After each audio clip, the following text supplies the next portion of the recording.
Nous vous informons que ce programme est déconseillé aux moins de 10 ans. Un enfant gâté d'Hollywood sombre dans la perversion. C'était un violeur en série, disposant de beaucoup d'argent. Il enregistre ses crimes en vidéo. C'était incontestable.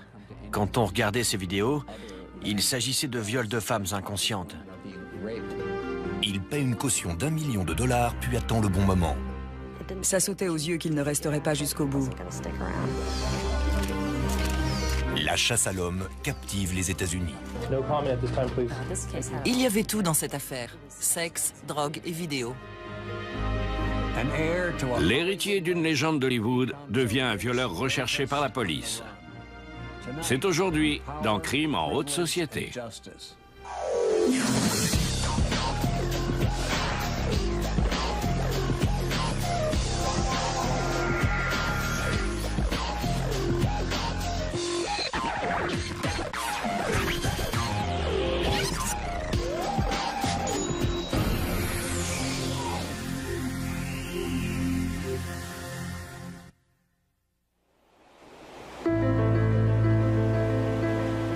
Muscle Shoals, dans le sud de la Californie.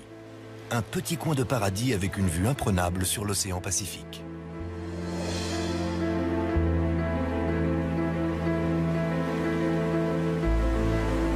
Les surfeurs et autres amateurs de farniente sont très fiers de pouvoir s'installer ici. On ne parle pas beaucoup de cette petite ville dans les journaux. Mais le 18 juillet 2000, un homme de 36 ans est arrêté devant sa maison qui fait face à la mer. Andrew Lester est l'héritier de Max Factor, une légende hollywoodienne du maquillage. Dans sa maison, la police trouve de la drogue, des armes et une collection d'effroyables films en vidéo qu'il aurait apparemment tournés. À la fin de l'enquête, Andrew Lester doit répondre de 87 chefs d'accusation pour avoir drogué et violé des jeunes femmes. Il est atteint d'une maladie qui va jusqu'au tréfonds de son âme. Il aime avoir des rapports sexuels avec des femmes qui sont comme mortes. La presse se rue sur cette affaire. Andrew Lester est l'arrière-petit-fils de Max Factor, le roi des cosmétiques. Les médias le surnomment l'héritier Factor, mais le procureur le qualifie de prédateur sexuel. Quand j'habitais à Los Angeles, j'ai rencontré plusieurs membres de la famille d'Andrew Lester. Ils étaient très aimables, très respectés. Certes, Andrew n'était sans doute pas le premier héritier à devenir un tombeur, mais il était malade. Et le pire dans tout ça, c'est qu'il a failli s'en tirer. Andrew Lester est placé en résidence surveillée lorsque l'affaire se prolonge. Il risque alors plus de 100 années de prison et il n'a aucune intention de purger cette peine. Le 3 janvier 2003, il prend la fuite. Une traque à l'échelle mondiale est lancée pour le retrouver. Un chasseur de primes appelé Dwayne Dog Chapman est déterminé à l'amener devant la justice. Il peut être n'importe où, dans n'importe quel pays.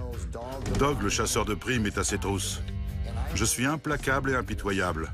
Je le capturerai. Dwayne Chapman cherche à tout savoir sur Andrew Lester. On consacre tout notre temps, toutes nos journées à Andrew Lester. 3 semaines après le début de son procès, Andrew Lester est condamné par contumace à 124 années de prison. We in the jury find the defendant guilty of the crime of rape by use of drugs. Dans son éducation, Lester n'a pas vraiment appris à fuir devant les autorités. Andrew Lester est né dans une famille riche. C'est l'arrière-petit-fils de Max Factor, fondateur d'un empire des cosmétiques. Max Factor est né en Pologne. Il a émigré en Russie où, à l'âge de 20 ans, il est devenu le coiffeur du tsar Nicolas II. Les contraintes de la vie à la cour lui déplaisant, il s'est enfui aux États-Unis au moment des premiers pas de l'industrie du cinéma. Il a alors révolutionné l'art du maquillage cinématographique. C'était le maquilleur le plus en vue d'Hollywood, réclamé par toutes les stars. Les célèbres lèvres de Joan Crawford, sa belle bouche bien pleine, c'est l'œuvre de Max Factor.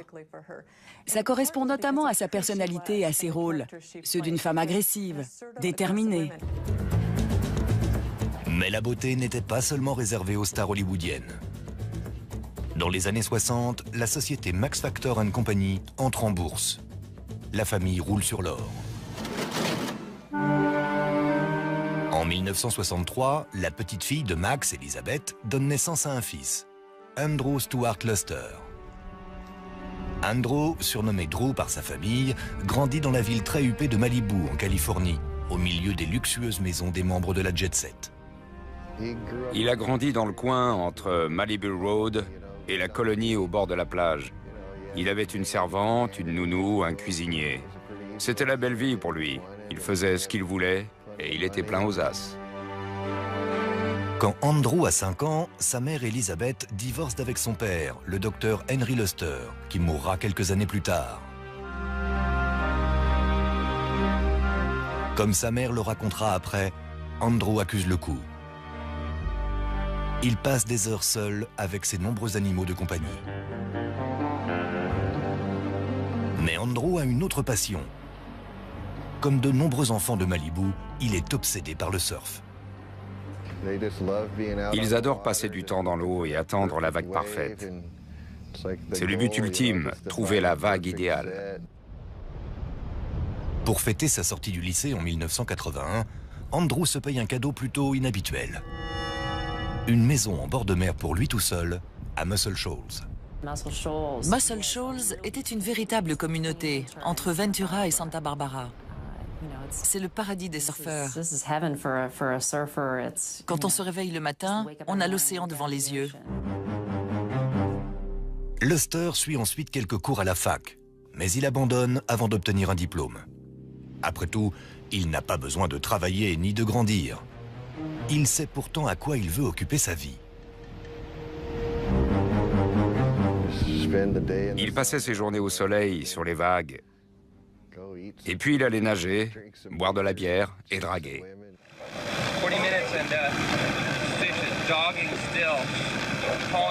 Il ne garde jamais très longtemps un emploi. Il travaille un peu dans l'immobilier, en disant aux gens qu'il est trader. Mais sa source principale de revenus est son fonds de dépôt. Grâce à son argent, il s'achète une deuxième résidence. Un appartement dans la ville de pêche de Cabo San Lucas au Mexique. C'est un pêcheur hors pair qui adore se pavaner devant les caméras avec une canne à pêche. Il aimait beaucoup être filmé. Il n'était pas du tout timide, il regardait droit dans l'objectif et il faisait son show.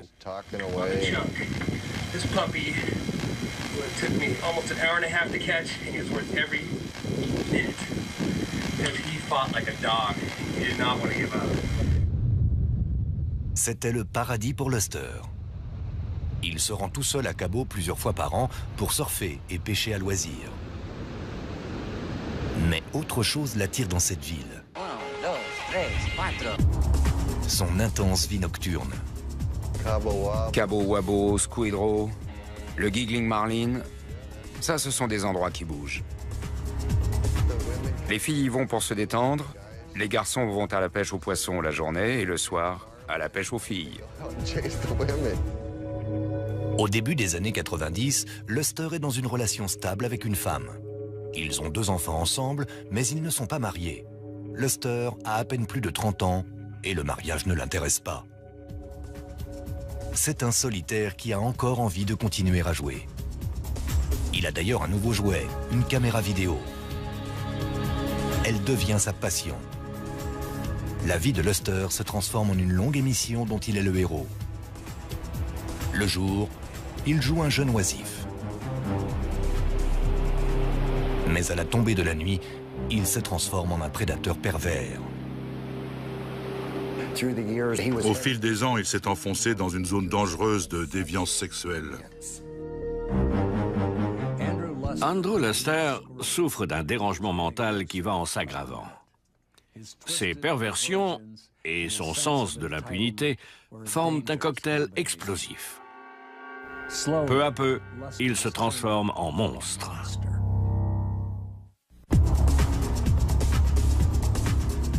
milieu des années 90, Andrew Luster mène une vie dédiée au plaisir.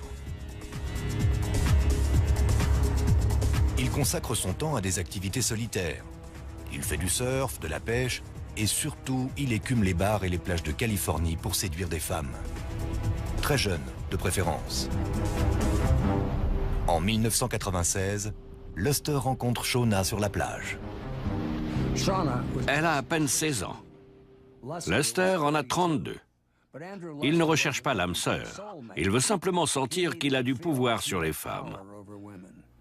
La différence d'âge y contribue. Mais il a une autre méthode beaucoup plus funeste. Shauna et ses amis aiment traîner dans la maison de Luster. Le bar est toujours plein.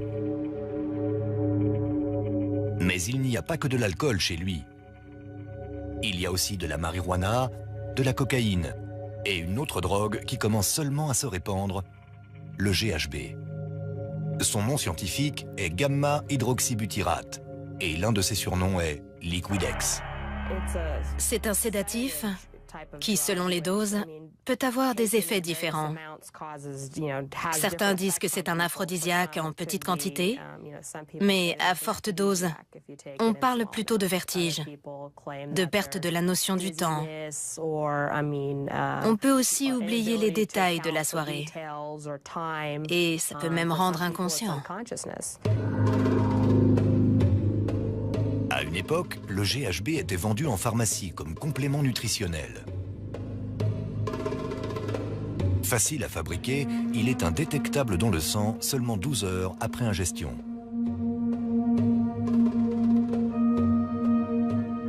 Un soir, alors que Shauna est chez lui, Luster verse du GHB dans le verre de la jeune fille sans qu'elle s'en aperçoive. Elle perd connaissance.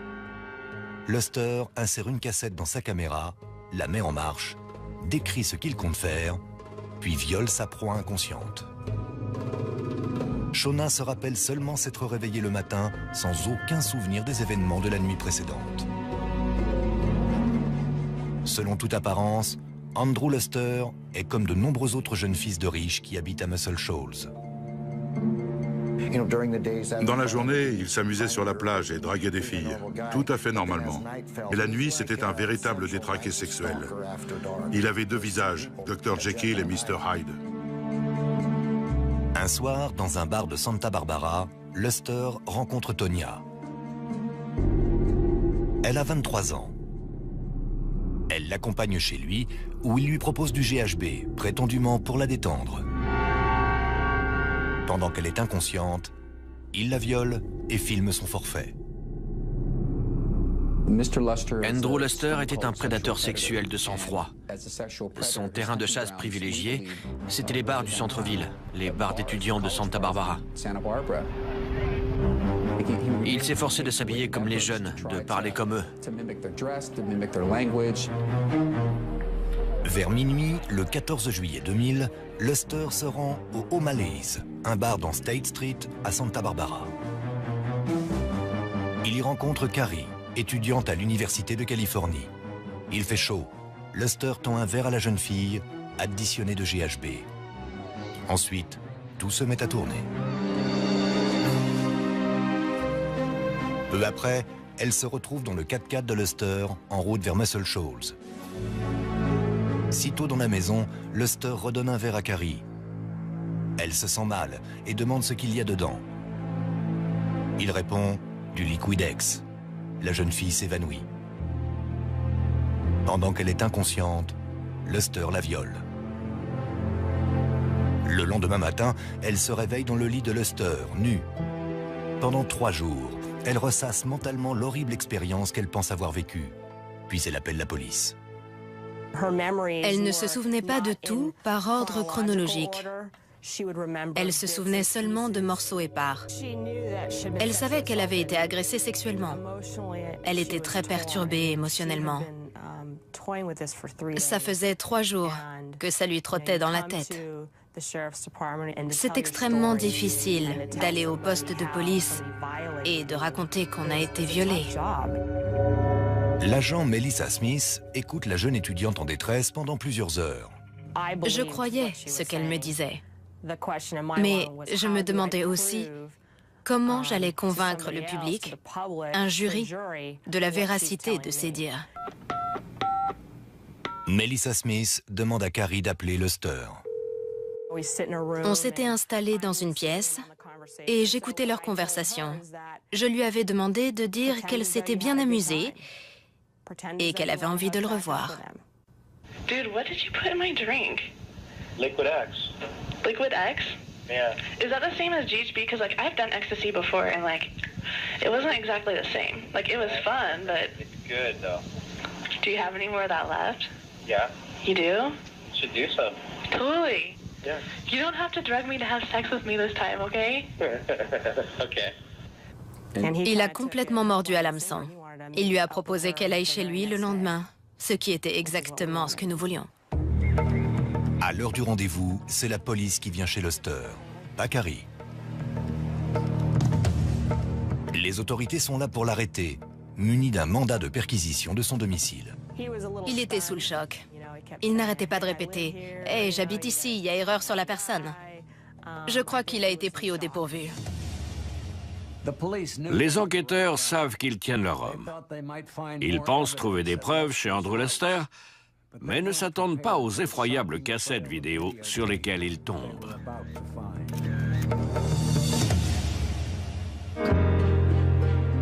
En juillet 2000, Andrew Luster est arrêté devant sa maison californienne de bord de mer pour le viol de la jeune Carrie Doe. Il est menotté, puis emmené au bureau du shérif où il est interrogé. Il était très sûr de lui pendant cet interrogatoire. Il a souvent essayé de prendre le contrôle de la discussion en répétant régulièrement « Vous n'avez aucune preuve contre moi, je vais ressortir libre ». Andrew Luster a toujours eu la vie facile. Il dit littéralement aux policiers « Je suis riche, je vais me prendre un bon avocat et je vais détruire cette fille ». Il est persuadé de pouvoir s'en tirer quoi qu'il arrive. I don't screw up. I've lived in the same place my entire adult life. I'm a wealthy guy. I can't screw up. I'm not going to lose my money. You're a wealthy guy? Mais très vite, il se retrouve acculé et il est pris en flagrant délit de mensonge par la policière. So did you tell her that you put liquid X in her drink? I never told her that. No. Il a dit qu'il ne lui avait rien donné, qu'il ne voyait pas de quoi je parlais. Un peu plus tard, je lui ai dit que j'avais entendu la conversation qu'il avait eue avec Carrie la veille. Là, il a été obligé de reconnaître qu'il avait versé du GHB. Mais il a prétendu que la jeune femme était consentante. Pendant que Luster est interrogé, les enquêteurs fouillent sa maison de Muscle Shoals.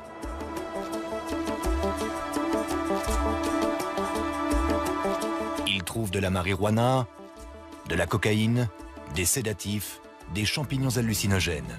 Mais ce n'est pas tout. Ils trouvent aussi des nunchakus, une arme d'arts martiaux interdite, et un fusil d'assaut AK-47. Mais ce n'est encore rien comparé à ce qu'ils trouvent ensuite. Empilés sur une étagère, des dizaines de cassettes vidéo contenant les films tournés par Luster. Il y en a une qui a attiré notre attention, celle marquée « Shauna plus GHB ». C'est celle-là que nous avons regardée en premier. Et le film était très, très dérangeant. Sur cette vidéo, on voit une fille allongée, inconsciente. Luster entre dans le cadre, s'assied sur le bord du lit, regarde la caméra et commence son récit.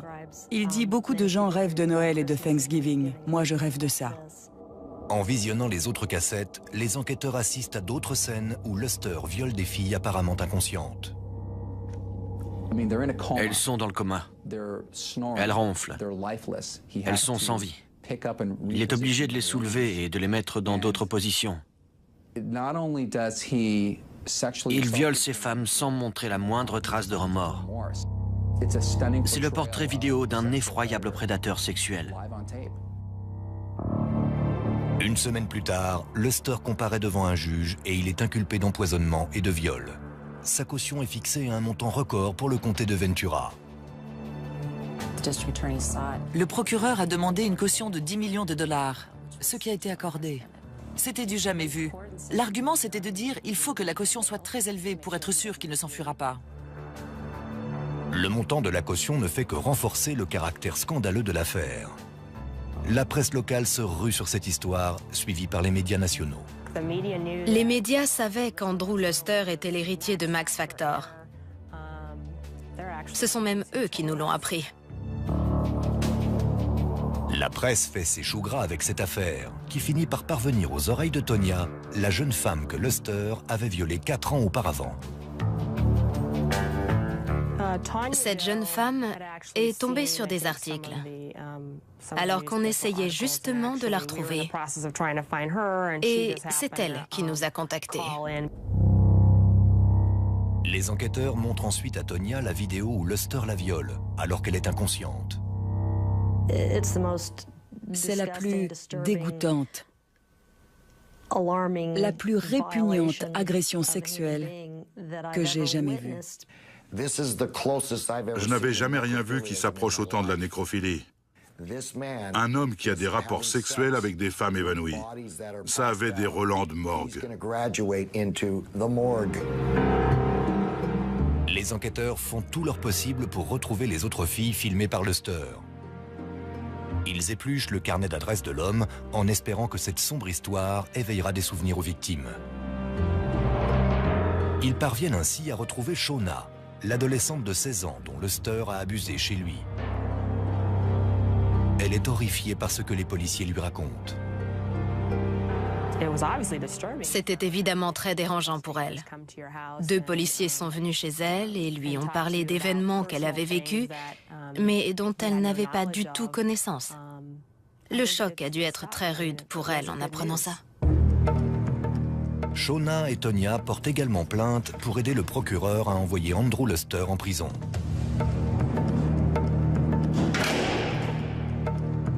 Entrez dans la cellule. Cet homme, qui a toujours agi selon ses désirs, se retrouve confiné dans une cellule d'1,50 m sur 2,40 m, avec une seule heure par jour pour faire du sport et se doucher. La fortune d'Andrew Luster lui a ouvert des portes toute sa vie. Sauf que maintenant, elle ne peut pas le faire sortir de sa cellule. Luster est pourtant certain qu'il y a un moyen de s'échapper, et hélas, il a raison. En apprenant que sa caution est fixée à 10 millions de dollars, Andrew Luster est outré. Alors que le procureur avertit que l'accusé risque de s'échapper et de commettre d'autres viols, les avocats de la défense plaident pour la liberté de leur client. C'est comme s'il n'avait pas de caution. C'était notre argument et il a été retenu. La cour d'appel a eu raison de réduire le montant de la caution. Le juge fixe la caution à un montant inférieur que Luster peut payer, 1 million de dollars. C'est beaucoup pour la plupart des gens, mais peu pour la famille Luster. C'est même une somme qu'elle peut non seulement verser, mais se permettre de perdre au cas où Andrew déciderait de se faire la belle. Il pouvait être libéré sous caution, tant qu'il était placé sous résidence surveillée et avec un bracelet électronique à la cheville, pour qu'il ne puisse pas s'éloigner de sa maison. Si les bracelets électroniques sont monnaie courante chez les jeunes délinquants, Andrew Luster devient le premier adulte du comté de Ventura à devoir en porter un. Le bureau du shérif proteste. C'est grâce à sa fortune que Luster a le droit d'être en résidence surveillée. De lourdes accusations pesaient contre lui. C'était un violeur en série, disposant de beaucoup d'argent. C'était des conditions qui n'avaient jamais été imposées par la Cour de Californie pour qui que ce soit. Et il y a eu une polémique sur le fait qu'elles étaient appliquées à un homme riche, de milieu aisé. Cela a forcément soulevé des questions. Andrew Luster n'aurait jamais dû pouvoir être libéré sous caution. Nous nous sommes inclinés devant son statut et sa position. Les auditions préliminaires commencent en juin 2001. L'accusation doit prouver qu'elle dispose d'assez de preuves pour aller jusqu'au procès. À 37 ans, Luster se complaît dans le rôle d'un innocent accusé à tort. Avec son langage corporel, il exprimait son indignation, sa volonté de réfuter des accusations qu'il estimait complètement fausses. Selon lui, ces femmes mentaient et avaient eu des rapports consentis avec lui.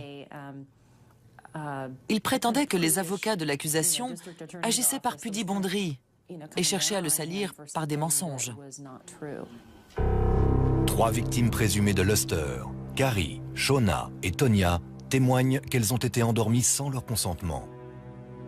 Et les vidéos filmées par Luster montrent la suite des événements. Il avait de nombreuses occasions de s'interrompre et de mettre fin à ses agressions sexuelles. Au lieu de ça, il changeait la musique. Il allait chercher d'autres objets dont il se servait pour ses forfaits. Et à chaque fois, ça faisait un chef d'accusation supplémentaire contre lui.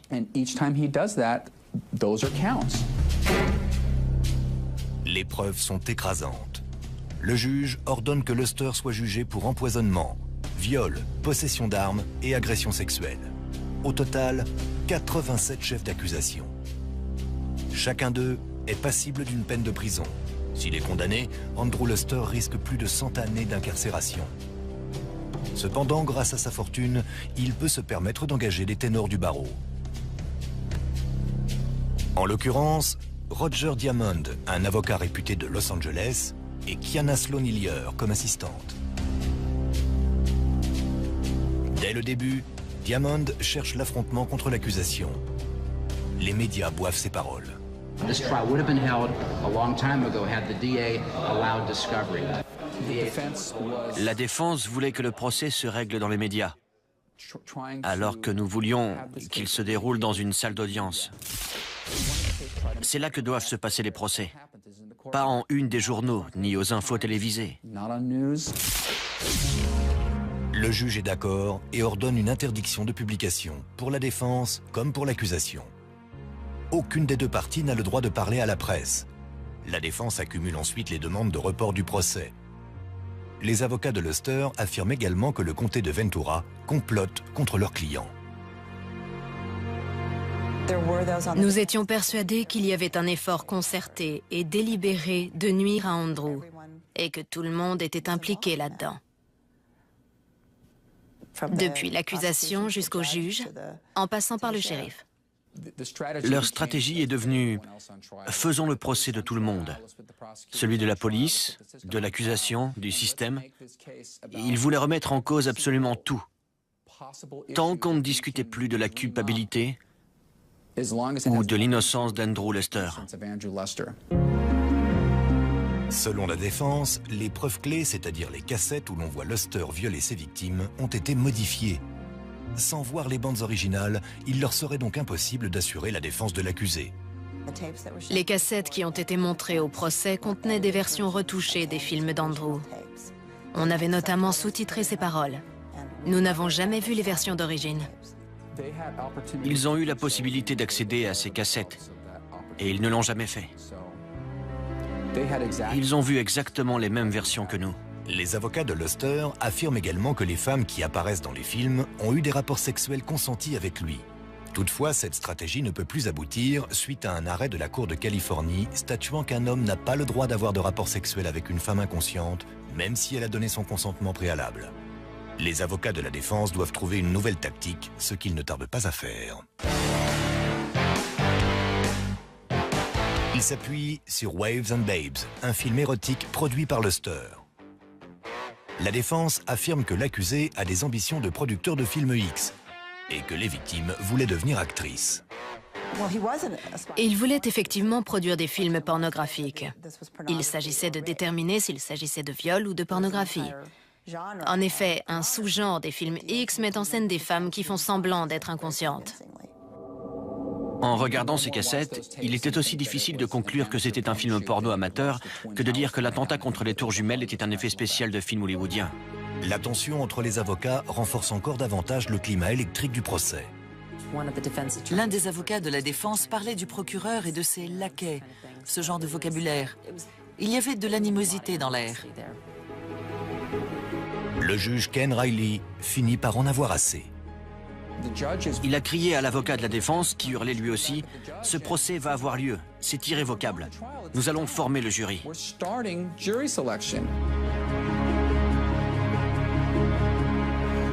Grâce à son portefeuille bien garni et au talent de ses avocats, Andrew Luster a réussi à retarder le procès pendant près de 2 ans et demi. Mais l'heure de vérité est arrivée.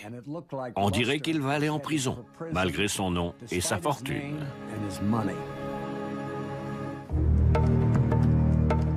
2 ans et demi après son arrestation, Andrew Luster passe en procès. S'il est condamné, il passera le restant de ses jours derrière les barreaux. Mais pour l'instant, il est dans sa maison de Muscle Shoals, sous résidence surveillée. Il m'a appelé plusieurs fois, il était comme un animal en cage. Il avait envie de sortir, de faire du surf. Il disait que c'était seulement un coup monté et qu'il retrouverait sûrement bientôt les vagues. Les avocats de Luster demandent la suspension de sa résidence surveillée et le juge accepte. C'est inouï. Voilà un dangereux violeur quasiment libre de s'échapper, seulement retenu par un bracelet électronique. Quelle absurdité! Madame Fox m'a dit, « Je vous le prédis, vers le milieu du procès, il verra que c'est perdu et il prendra la fuite. » Je ne savais pas combien de temps ça prendrait, mais ça sautait aux yeux qu'il ne resterait pas jusqu'au bout. Dans la salle d'audience, Luster est visiblement très tendu. Il essayait de contrôler les déclarations de ses avocats. À chaque fois que Maître Diamond s'adressait au juge à propos de quelque chose, Luster lui chuchotait ses instructions à l'oreille. Il a beau se démener pour contrôler le déroulement du procès, il ne peut rien faire pour influer sur l'impact du témoignage des victimes, et tout particulièrement leur réaction lorsqu'elles ont vu les films où Luster les violait. When you first saw the tape and saw the defendant performing these various sex acts on your body, what was your reaction? It's very disgusting to me, and when I first saw it, it was like it's like seeing yourself raped in the third person, and there's nothing you can do about it. Ces témoignages sont déjà accablants, mais la défense sait que le pire reste à venir. Les cassettes vidéo elles-mêmes.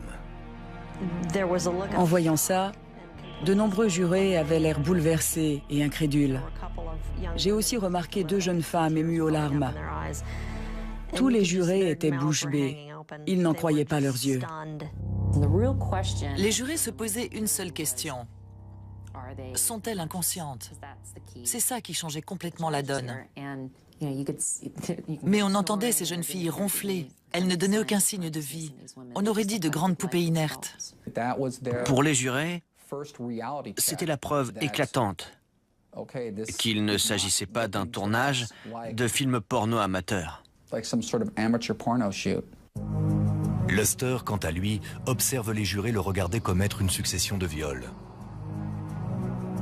Pour toutes les personnes présentes, il apparaît évident que cet homme ira bientôt en prison. Le procès doit s'interrompre 2 semaines pour les fêtes de fin d'année. La veille de l'interruption, Luster se penche vers son avocate, Kiana Sloan-Hillier. Après l'avoir écoutée, elle s'est levée et elle a dit « Nous comptons voir Monsieur Luster pendant l'interruption du procès. Nous demandons donc à la Cour de lui accorder les mêmes horaires que pendant le procès. »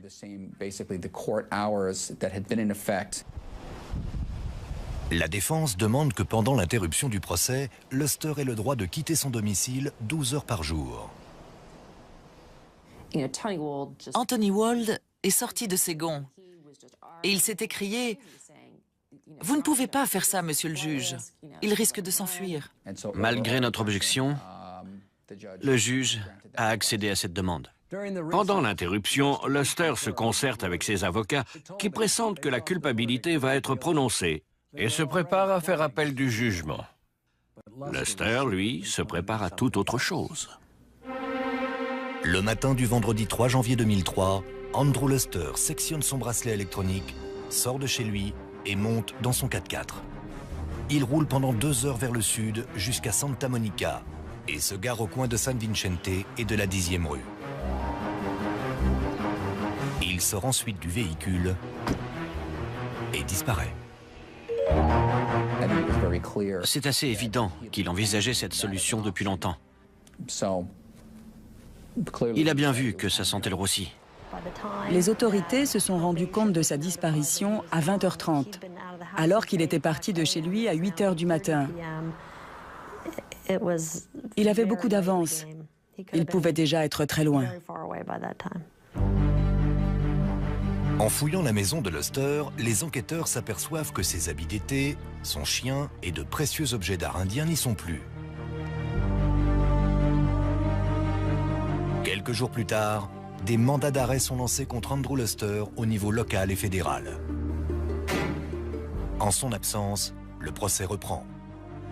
Le lundi matin, à la place d'Andrew Luster, il y avait une chaise vide. Maître Diamond a dit que son client avait peut-être eu un accident de voiture et que son absence était sûrement explicable. Anthony Wald a répliqué aussi sec, et pourquoi pas un enlèvement par les extraterrestres tant qu'on y est. Il a fui, c'est tout. La disparition de Luster fait la une de tous les journaux californiens. Un homme s'intéresse tout particulièrement à cette affaire. Un chasseur de primes nommé Dwayne Dog Chapman. J'ai lu dans les journaux que Luster avait pris la fuite pendant le week-end, après s'être débarrassé de son bracelet électronique. Pour mon équipe et moi, ça a marqué le début de la traque. Dwayne Chapman est un sacré personnage. Il vient d'un monde totalement différent de celui de Luster. Il a grandi dans un milieu pauvre, a fait partie d'un gang de bikers et a fait de la prison au Texas. Le détraqué sexuel a désormais un chasseur de primes blond et coloré sur ses traces. Et notre histoire va devenir plus étrange encore. Le lundi 6 janvier, le procès pour viol d'Andrew Luster reprend, sans l'accuser. Cela fait 3 jours qu'il a complètement disparu. Il reste introuvable. I would tell Andrew Luster now, please return. It does not do any good to be away. Roger Diamond, l'avocat de Luster, demande à être retiré de l'affaire. Mais le juge refuse. L'avocat est en bien mauvaise position. Diamond essayait de défendre un client qui n'était pas là pour s'expliquer et qui ne pouvait pas se défendre. Il s'est démené pour défendre Andrew Luster. Il a essayé de balayer toutes les preuves d'un revers de main. Grosso modo, il a traité les victimes de salopes et a dit au jury qu'elles ne méritaient pas d'être prises en considération. C'est à peu près ce qu'il a dit, même si ce n'est pas avec ces mots-là. Il a réellement dit que les plaintes de ces femmes n'étaient pas recevables, vu leur comportement. Toutefois, le jury ne le voit pas de cette façon.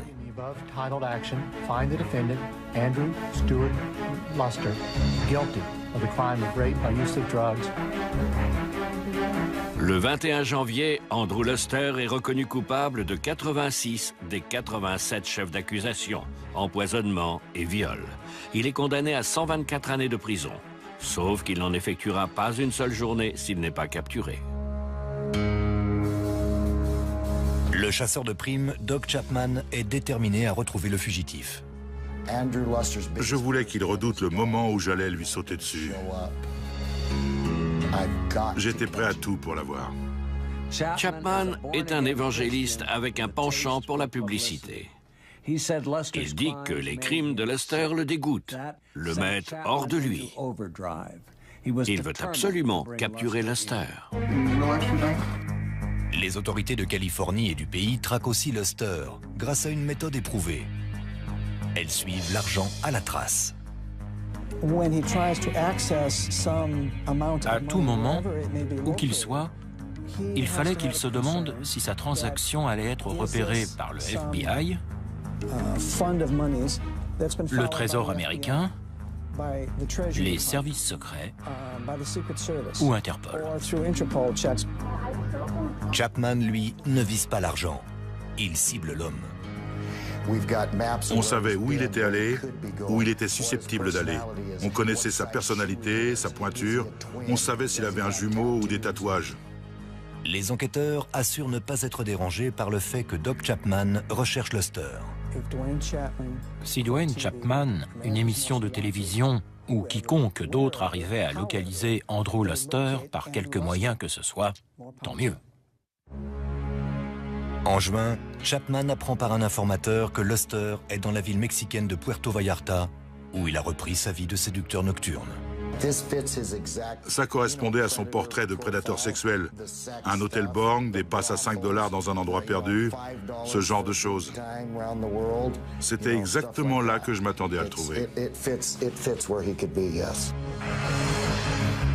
Chapman saute dans un avion. Le 18 juin, il repère Luster chez un marchand de tacos près de son hôtel Bon Marché. C'est le moment que le chasseur de primes attendait. Il bondit sur le fugitif, le maîtrise, puis l'embarque dans sa camionnette et repart. Des passants ayant assisté à la bagarre appellent la police. En quelques minutes, les policiers rattrapent le véhicule, s'emparent de Luster et le jettent en prison. La capture de Luster fait la une des journaux. Quelques jours plus tard, le FBI récupère la garde de Luster et le rapatrie vers les États-Unis. Après 3 ans de lutte pour éviter la prison, Andrew Luster, l'héritier en fuite, est derrière les barreaux. C'est sûrement là qu'il passera le restant de ses jours. Il n'a pas eu un comportement parfait, c'est vrai. Mais il a été condamné à 124 ans de prison. Je suis certaine qu'il n'a pas eu un procès équitable. Cela prouve bien que les riches n'arrivent pas toujours à acheter leur liberté. Il a violé des victimes inconscientes, des femmes incapables de résister parce qu'elles avaient été droguées. C'est très tordu. Jamais, au grand jamais, les avocats de la défense n'auraient pu trouver un moyen de diminuer l'impact causé par ces cassettes vidéo. Ce sont les preuves les plus accablantes que j'ai jamais vues. Luster s'est condamné lui-même dans la quête égoïste de son plaisir pervers. Andrew Luster avait suffisamment d'argent pour mettre les femmes à ses pieds. Il aurait pu en payer pour satisfaire ses désirs, mais cela ne lui suffisait pas. Au final, il n'a pas eu assez d'argent pour arriver à couvrir ses crimes sordides. C'était Dominique Dunn. Merci de nous avoir suivis.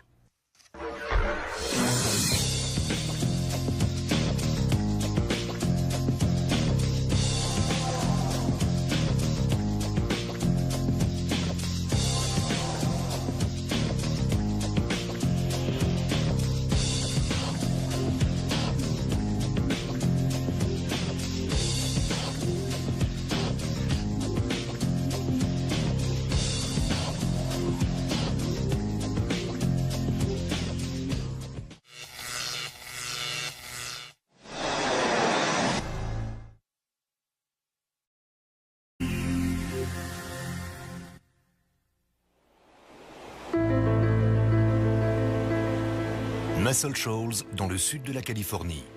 Un petit coin de paradis avec une vue imprenable sur l'océan Pacifique.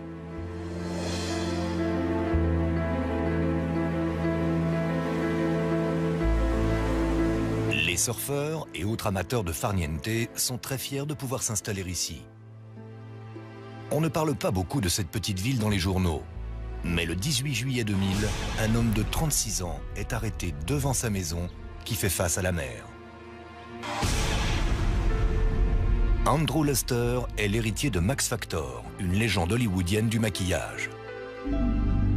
Dans sa maison, la police trouve de la drogue, des armes et une collection d'effroyables films en vidéo qu'il aurait apparemment tournés. À la fin de l'enquête, Andrew Luster doit répondre de 87 chefs d'accusation pour avoir drogué et violé des jeunes femmes. Il est atteint d'une maladie qui va jusqu'au tréfonds de son âme. Il aime avoir des rapports sexuels avec des femmes qui sont comme mortes. La presse se rue sur cette affaire. Andrew Luster est l'arrière-petit-fils de Max Factor, le roi des cosmétiques. Les médias le surnomment l'héritier Factor, mais le procureur... Celle marquée Shauna plus GHB. C'est celle-là que nous avons regardée en premier. Et le film était très, très dérangeant. Sur cette vidéo, on voit une fille allongée, inconsciente.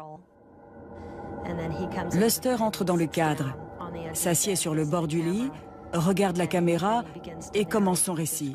Il dit « Beaucoup de gens rêvent de Noël et de Thanksgiving. Moi, je rêve de ça. » En visionnant les autres cassettes, les enquêteurs assistent à d'autres scènes où Luster viole des filles apparemment inconscientes.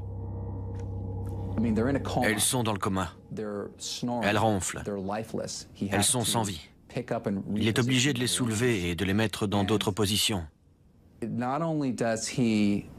Il viole ces femmes sans montrer la moindre trace de remords. C'est le portrait vidéo d'un effroyable prédateur sexuel. Une semaine plus tard, Luster comparaît devant un juge et il est inculpé d'empoisonnement et de viol. Sa caution est fixée à un montant record pour le comté de Ventura. Le procureur a demandé une caution de 10 millions de dollars, ce qui a été accordé. C'était du jamais vu. L'argument, c'était de dire il faut que la caution soit très élevée pour être sûr qu'il ne s'enfuira pas. Le montant de la caution ne fait que renforcer le caractère scandaleux de l'affaire. La prévue par Luster. La défense affirme que l'accusé a des ambitions de producteur de films X et que les victimes voulaient devenir actrices. Il voulait effectivement produire des films pornographiques. Il s'agissait de déterminer s'il s'agissait de viol ou de pornographie. En effet, un sous-genre des films X met en scène des femmes qui font semblant d'être inconscientes. En regardant ces cassettes, il était aussi difficile de conclure que c'était un film porno amateur que de dire que l'attentat contre les tours jumelles était un effet spécial de film hollywoodien. La tension entre les avocats renforce encore davantage le climat électrique du procès. L'un des avocats de la défense parlait du procureur et de ses laquais, ce genre de vocabulaire. Il y avait de l'animosité dans l'air. Le juge Ken Riley finit par en avoir assez. Il a crié à l'avocat de la défense, qui hurlait lui aussi, « Ce procès va avoir lieu, c'est irrévocable. Nous allons former le jury. »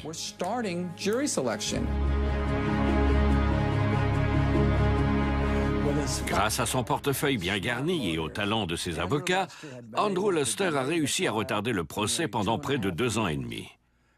Mais l'heure de vérité est arrivée. On dirait qu'il va aller en prison, malgré son nom et sa fortune.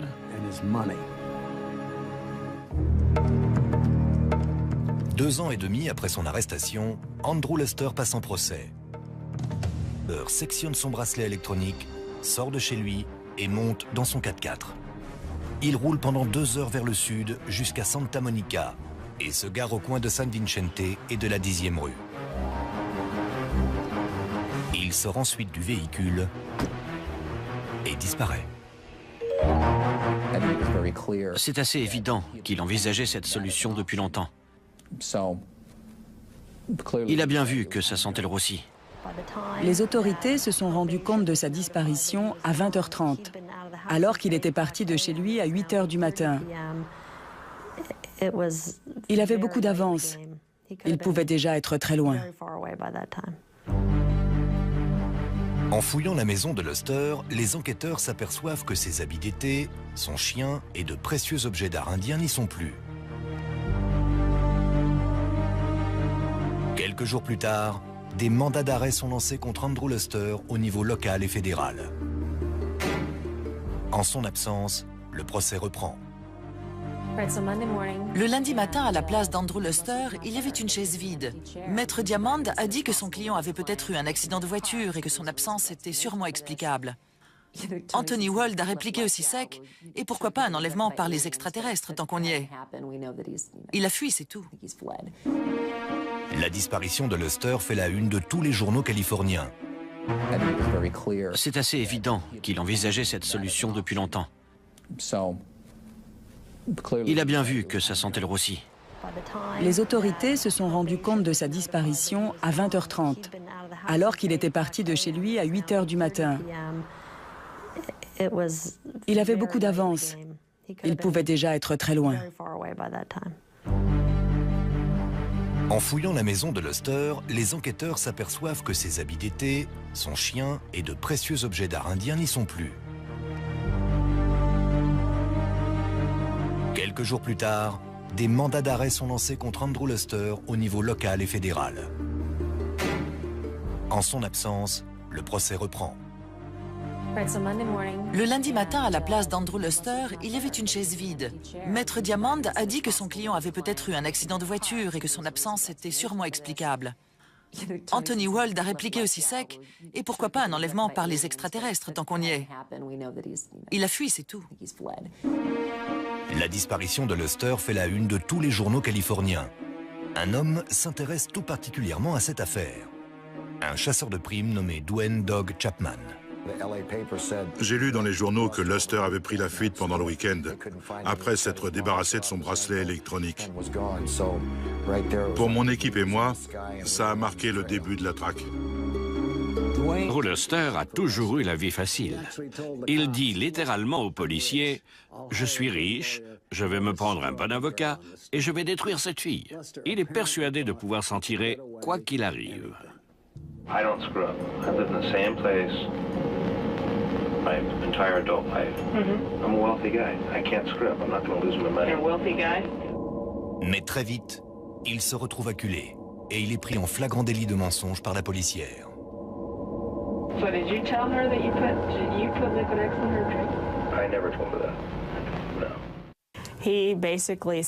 Il a dit qu'il ne lui avait rien donné, qu'il ne voyait pas de quoi je parlais. Un peu plus tard, je lui ai dit que j'avais entendu la conversation qu'il avait eue avec Carrie la veille. Là, il a été obligé de reconnaître qu'il avait versé du GHB. Mais il a prétendu que la jeune femme était consentante. Pendant que Luster est interrogé, les enquêteurs fouillent sa maison de Muscle Shoals.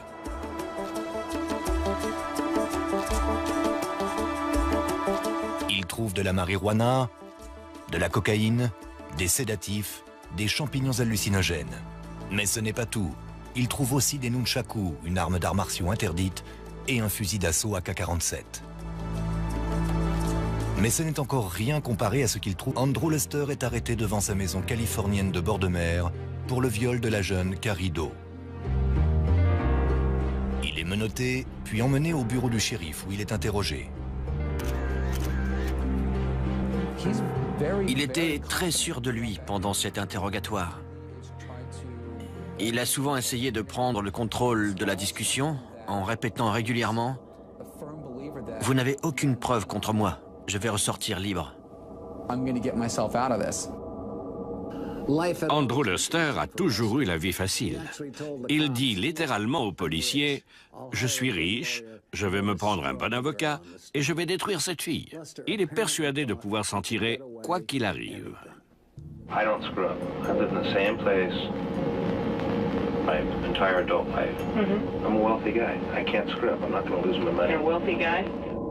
Mais très vite, il se retrouve acculé et il est pris en flagrant délit de mensonge par la policière. So did you tell her that you put liquid X in her drink? I never told her that. No. Il a dit qu'il ne lui avait rien donné, qu'il ne voyait pas de quoi je parlais. Un peu plus tard, je lui ai dit que j'avais entendu la conversation qu'il avait eue avec Carrie la veille. Là, il a été obligé de reconnaître qu'il avait versé du GHB. Grand délit de mensonge par la policière.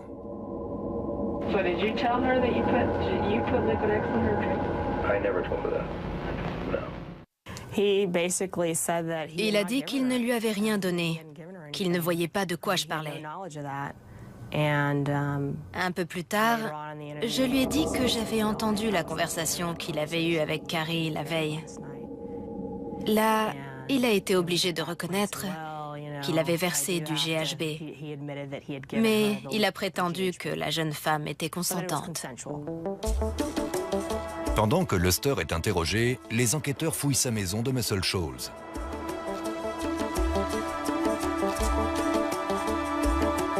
Ils trouvent de la marijuana, De la cocaïne, des sédatifs, des champignons hallucinogènes. Mais ce n'est pas tout. Il trouve aussi des nunchakus, une arme d'arts martiaux interdite, et un fusil d'assaut AK-47. Mais ce n'est encore rien comparé à ce qu'il trouve ensuite. Empilés sur une étagère, des dizaines de cassettes vidéo contenant les films tournés par Luster. Il y en a une qui a attiré notre attention, celle marquée Shauna plus GHB. C'est celle-là que nous avons regardée en premier. Et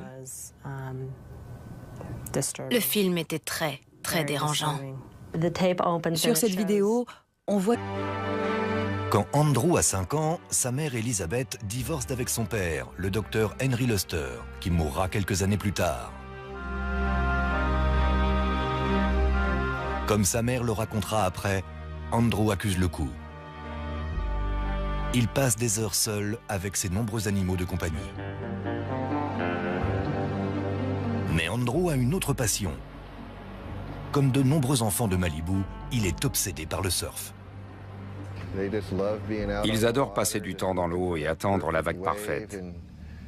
C'est le but ultime, trouver la vague idéale. Pour fêter sa sortie du lycée en 1981, Andrew se paye un cadeau plutôt inhabituel.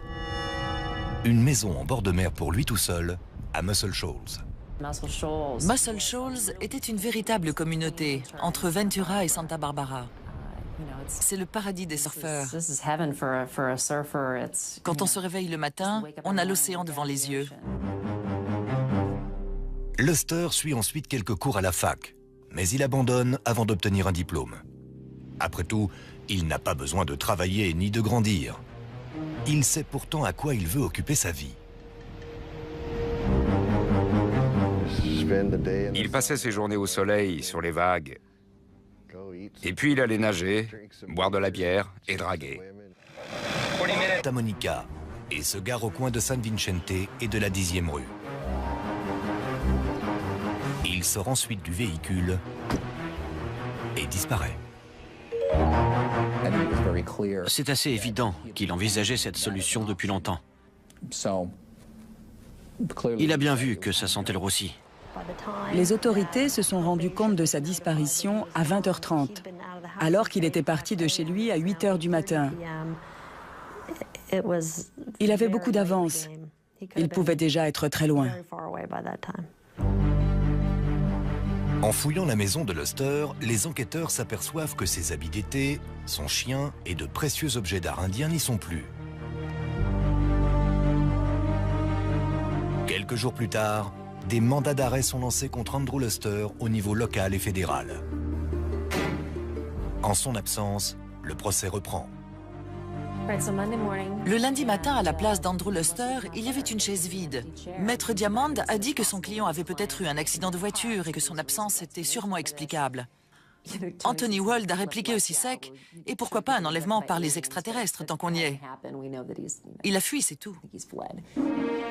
La disparition de Luster fait la une de tous les journaux californiens. Un homme s'intéresse tout particulièrement à cette affaire. Un chasseur de primes nommé Dwayne Dog Chapman. J'ai lu dans les... C'est irrévocable. Nous allons former le jury.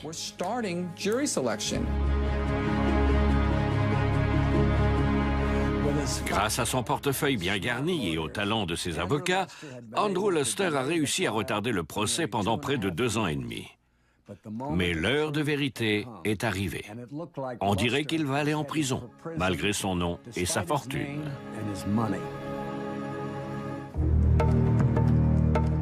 2 ans et demi après son arrestation, Andrew Luster